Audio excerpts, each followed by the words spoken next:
तो आज हम पढ़ने जा रहे हैं फंक्शन, जो कि क्लास 11th और 12th की कैलकुलस में बहुत काम आने वाला है।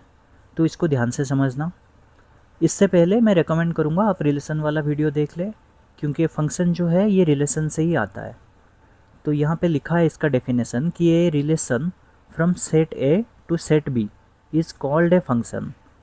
तो ये फंक्शन जो है ये असल में रिलेशन ही है, बस उसमें कुछ कंडीशंस गिवन है। क्या कंडीशंस गिवन है? मान लो एक सेट है सेट ए, दूसरा सेट है सेट बी। तो यहाँ पे मैं डायग्राम ड्रॉ कर लेता हूँ। तो सेट ए के एलिमेंट्स है 1 2 3, सेट बी के एलिमेंट्स हो गए ए बी सी। तो कंडीशन क्या गिवन है कि every element of set A has an image. इसका मतलब ए के हर एक एलिमेंट का बी में एक इमेज होना चाहिए, यानी कि ऐसे पेयर बनाना चाहिए। तो ए का हर एक एलिमेंट पेयर बनाना चाहिए, ये हो गया पहला कंडीशन। दूसरा कंडीशन गिवन है and only one image in set B. और ये जो एलिमेंट्स है ईच एलिमेंट मैक्सिमम एक ही पेयर बना सकता है, यानी कि ये जो वन है ये अगर इसके साथ बनाता है, टू इसके साथ बनाता है, थ्री इसके साथ बनाता है, तो पहला कंडीशन सेटिस्फाई हो जाएगा कि एवरी एलिमेंट ऑफ सेट है हैज़ एन इमेज। तो इसका हर एक एलिमेंट पेयर बना दिया, यानी कि हर एक एलिमेंट का एक इमेज है। दूसरा कंडीशन क्या है? And only one image. यहाँ पे देखो वन का एक ही पेयर बन रहा है, टू से एक ही बन रहा है, थ्री से एक ही बन रहा है। तो सारे एलिमेंट्स जो है ये एक एक इमेज बना रहे हैं, कोई दो इमेज नहीं बना रहा। तो ये हो जाएगा फंक्शन। ठीक है, रिलेशन में ऐसा नहीं होता था। रिलेशन में क्या होता था, ये दो पेयर बना सकता था, ये जो है किसी के साथ पेयर नहीं भी बनाएगा तो भी चलेगा, ये सब होता था। फंक्शंस में ऐसा नहीं है, ए का हर एक एलिमेंट बी के एलिमेंट्स के साथ पेयर बनाना चाहिए और एक ही पेयर बनाना चाहिए। तो अब यहाँ पे तीन केसेस हैं, आपको बताना है इनमें से कौन सा फंक्शन होगा और कौन सा नहीं होगा। तो पिछले में जो डेफिनेशन लिखा था उसको मैंने यहाँ पे दोबारा से लिख दिया है, आप इसको रेफ़र कर सकते हो। तो पहला कंडीशन गिवन है, ये सेट ए है, सेट बी है, इसके एलिमेंट्स गिवन है, और ये सेट ए से ऐसे दो इमेज जा रहा है। तो फिर ये फंक्शन होगा या नहीं होगा ये आपको बताना है। तो हमें क्या करना है, कंडीशन चेक करना है। पहला कंडीशन है कि every element of set A has an image.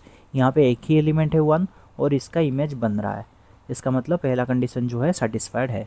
दूसरा कंडीशन है कि and only one image in set B. ये जो वन है इसका एक ही इमेज बनना चाहिए सेट बी में। यहाँ पे कितने बन रहे हैं? दो बन रहे हैं। तो फिर ये जो है ये फंक्शन नहीं होगा। अगर एक बनता तो फंक्शन होता। तो इसको बोलते हैं, ऐसे टाइप के रिलेशन को बोलते हैं one two many. Left side में वन है और राइट साइड में यहाँ से एक से ज़्यादा जा रहा है, यानी कि मैनी। तो इसको बोलते हैं वन टू मैनी रिलेशन। और ये जो है ये फंक्शन नहीं होगा। अब सेकंड कंडीशन क्या गिवन है, 1 2 3 है, यहाँ पे ए बी है। तो इसका पहला कंडीशन चेक करते हैं कि every element of set A has an image.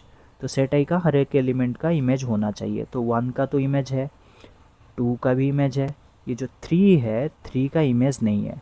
तो क्योंकि थ्री का इमेज नहीं है तो ये कंडीशन सेटिस्फाई नहीं हो रहा, यानी कि ये भी फंक्शन नहीं होगा। अब तीसरे केस में क्या है कि यहाँ पे देखो 5 है, 5 का इमेज बन रहा है, 6 है, इमेज बन रहा है। तो पहला कंडीशन सेटिस्फाई हो गया कि एवरी एलिमेंट ऑफ सेट है हैज़ एन इमेज, दोनों का इमेज है। दूसरा कंडीशन क्या है, ये पहला सेटिस्फाई हो गया। दूसरा है कि and only one image in set B. तो ये जो 5 है, 5 का एक इमेज बन रहा है, 6 है, 6 का एक इमेज बन रहा है। इसका मतलब दूसरा कंडीशन भी सेटिस्फाई कर रहा है, यानी कि ये जो है ये फंक्शन होगा। अभी यहाँ पे डाउट क्या आता है कि लेकिन दोनों का इमेज तो सेम है ना ए, तो उससे हमें कुछ फ़र्क नहीं पड़ता। इसको बोलते हैं, इस टाइप के रिलेशन को मैनी टू वन। यहाँ पे देखो एक से ज़्यादा है यानी कि मैनी, इनका एक ही इमेज बन रहा है यानी कि वन, तो इसको बोलेंगे मैनी टू वन टाइप। ठीक है, और ये मैनी टू वन टाइप जो है ये फंक्शन हो सकता है, लेकिन वन टू मैनी जो है ये कभी नहीं होगा, क्योंकि फंक्शन का डेफिनेशन कहता है एक इनपुट के लिए एक आउटपुट, एक इनपुट के लिए एक आउटपुट, एक इनपुट के लिए एक आउटपुट। अगर आउटपुट सेम हो चलेगा, लेकिन एक इनपुट से दो आउटपुट नहीं हो सकता। पिछले में एरो डायग्राम था तो आप देख के डायरेक्ट बता देते थे कि फंक्शन होगा या नहीं होगा, लेकिन क्वेश्चंस में आपको डायरेक्ट ऐसे रोस्टर फॉर्म में दिया रहेगा और पूछा जाएगा कि कौन सा फंक्शन होगा कौन सा नहीं होगा। तो आपको क्या करना है, तो हमने पिछले एरो डायग्राम में क्या देखा था कि अगर एक एलिमेंट से दो इमेज बन रहा है तो वो फंक्शन नहीं होगा। लेकिन अगर 2 एलिमेंट से एक इमेज बन रहा है तो हो सकता है कि वो फंक्शन हो, लेकिन ये जो है ये कभी नहीं होगा, है ना। तो यहाँ पे जब रोस्टर फॉर्म में गिवन रहेगा क्वेश्चन, सेम चीज़ चेक करना है। क्या चेक करना है? चेक करना है कि first elements of ordered pairs अगर रिपीट हो रहा है तो फंक्शन नहीं होगा। अगर फर्स्ट एलिमेंट रिपीट हो गया, इसका मतलब फर्स्ट एलिमेंट जो है मल्टीपल इमेज फॉर्म कर रहा है। और फंक्शन का डेफिनेशन क्या कहता है कि only one image in set B, यानी कि एक ही इमेज बन सकता है। तो अगर फर्स्ट एलिमेंट सेम हो गया तो फिर मल्टीपल इमेज बन जाएगा, तो फिर वो फंक्शन नहीं होगा। तो पहले केस में देखो हमने क्या चेक करना है कि फर्स्ट एलिमेंट खाली चेक करना है, अगर वो रिपीट होगा तो फंक्शन नहीं होगा। तो फर्स्ट एलिमेंट चेक करो, 2 है, 3 है, 4 है, रिपीट नहीं हो रहा, इसका मतलब ये जो है ये फंक्शन होगा।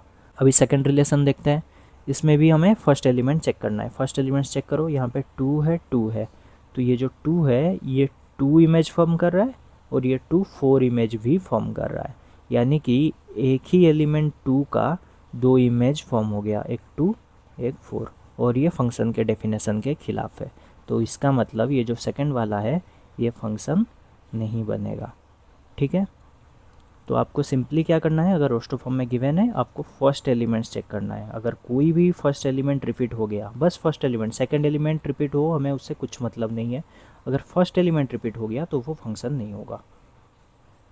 तो ये जो फंक्शन है इसको लिखने का तरीका है y is equal to f of x, f यानी कि फंक्शन। तो इसको ऐसे लिखते हैं y is equal to f of x, जहाँ पे x क्या है, x को बोलते हैं हम लोग इनपुट या प्री इमेज, और y जो है ये x के करेस्पॉन्डिंग y का वैल्यू निकलता है। तो आप x इनपुट में डालो तो उसके करेस्पॉन्डिंग y का वैल्यू मिल जाएगा।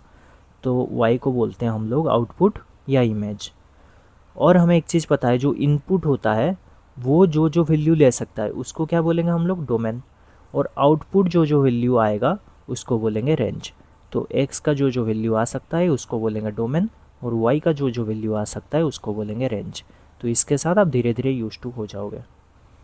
तो ये था कुछ फंक्शंस के बेसिक्स। अगले वीडियो में हम लोग टाइप्स ऑफ फंक्शंस के बारे में पढ़ेंगे।